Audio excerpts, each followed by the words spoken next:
ఇప్పుడు కేవలం 7,999 up to 10 kgs వరకు బరువు తగ్గి అధిక బరువు నుంచి వచ్చే ప్రధాన సమస్యలను దూరం చేసుకోండి. సిద్ధం పేరుతో ఇప్పటికే పార్టీ శ్రేణులను అసెంబ్లీ ఎన్నికలకు ప్రిపేర్ చేసిన వైఎస్ఆర్ కాంగ్రెస్ పార్టీ మేమంతా సిద్ధం పేరుతో కొత్త యాత్రకు మొదలుపెట్టబోతుంది. వైఎస్ జగన్మోహన్ రెడ్డి బస్సు యాత్ర నిర్వహించబోతున్నారు. ఇప్పటికే దీనికి సంబంధించిన షెడ్యూల్ కూడా ఖరారవుతుంది. ఇదే అంశంపై మనతో మాట్లాడడానికి పార్టీకి సంబంధించిన సీనియర్ నేత తలసిల్ రఘురామ్ గారు ఉన్నారు. వారితో సార్, గతంలో అంటే 2014లో 2019లో జగన్మోహన్ రెడ్డి ఎన్నికల ప్రచారం నిర్వహించారు. దానికి పూర్తిగా భిన్నంగా ఈ బస్సు యాత్ర ఉండబోతుంది. ఎందుకు ఈ తరహా కాన్సెప్ట్ని తీసుకురావాల్సి వచ్చింది పార్టీ? మీకు ఎన్నికలు ఫస్ట్ ఫేజ్లో ఉంటే ఎన్నికల ప్రచారానికే సమయం సరిపోయేది కాదు. కానీ మాకు కావాల్సినంత సమయం వచ్చింది. జగన్మోహన్ రెడ్డి గారు కూడా ప్రతి పార్లమెంట్ నియోజకవర్గంలో ప్రజాక్షేత్రంలో అందరినీ కలవాలి, ప్రజలందరినీ అని ఆయన ఎప్పటి నుంచి ఆరాటపడుతున్నారు. దానికి సమయం కూడా అనుకూలించింది కాబట్టి ప్రతి పార్లమెంట్ నియోజకవర్గంలో బహిరంగ సభ నిర్వహించడం, దాని తర్వాత అన్ని అవసరమైన చోట్ల ఎన్నికల ప్రచారానికి ప్రతి అసెంబ్లీ నియోజకవర్గంలో ఎక్కడెక్కడ అవసరమో అక్కడ వెళ్లే విధంగా ఆయన ప్రణాళిక రూపొందించుకోవడం జరిగింది.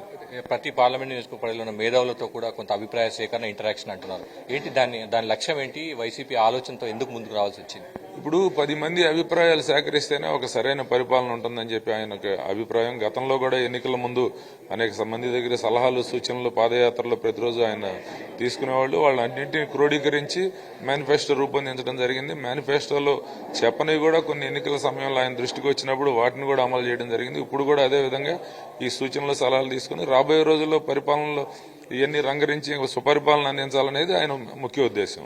ప్రాథమికంగా ఎట్లా ఉంటుంది అంటే బస్సు యాత్రకు సంబంధించిన షెడ్యూల్ ఒక డే తీసుకున్నాం అనుకోండి, ఎట్లా ఉంటుంది, ఎట్లా ప్లాన్ చేసింది పార్టీ? రోజు బయలుదేరిన తర్వాత మధ్యలో ఒకసారి ఇంటరాక్షన్ ఉంటుంది మీరు ఇప్పుడు చెప్పిన విధంగా. తర్వాత సాయంత్రం ఖచ్చితంగా ఒక బహిరంగ సభ, పార్లమెంట్ నియోజకవర్గ స్థాయిలో బహిరంగ సభ ఉండబోతుంది.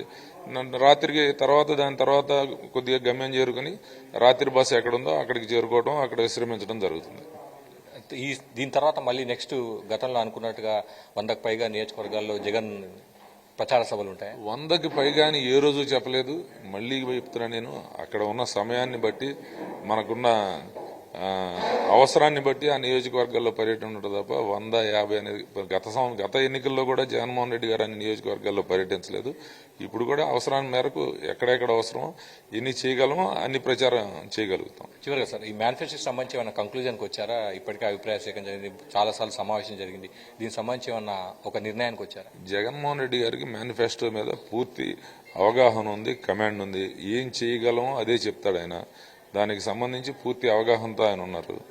దానికి టైం మంచి రోజు చూసి ఎన్నికల సమయం ఉంది కాబట్టి దానికి వెల్లడించలేదు. ఖచ్చితంగా ప్రజలందరికీ తెలిసిన విధంగానే మేనిఫెస్టో ఉంటుంది. ఆయన ఎక్కడ కూడా దాంట్లో దాపరికం ఉండదు. ఏది చేయగలమో అదే ఆయన చెప్పబోతున్నారు. ఇక్కడ ఈ మేమంతా సిద్ధం యాత్ర మొదలవుతుంది, ఎక్కడ ముగిస్తారు? ఇడుపులపాయలో మేము ఏ యాత్ర మొదలుపెట్టినా కూడా ఇడుపులపాయలో మొదలు పెట్టడం అలవాటు మాకు. ఇడుపులపాయ నుంచి మొదలుపెట్టి శ్రీకాకుళం పార్లమెంటు ఆ చివరి నుండి శ్రీకాకుళం పార్లమెంట్ వరకు ఈ యాత్ర కొనసాగుతుంది. మొత్తం మీద ఈ నెల 27 నుంచి బస్సు యాత్ర వైఎస్ జగన్మోహన్ రెడ్డి ఇచ్చాపురం నుంచి ఇడుపులపాయ నుంచి ప్రారంభించి ఇచ్చాపురంలో ముగిస్తారు. ప్రతి పార్లమెంటు నియోజకవర్గ పరిధిలో ఒక బహిరంగ సభలో కూడా ఆయన పాల్గొంటారు. కెమెరామెన్ కోటితో కలిసి రాఘవేంద్ర, ఎన్టీవీ, అమరావతి.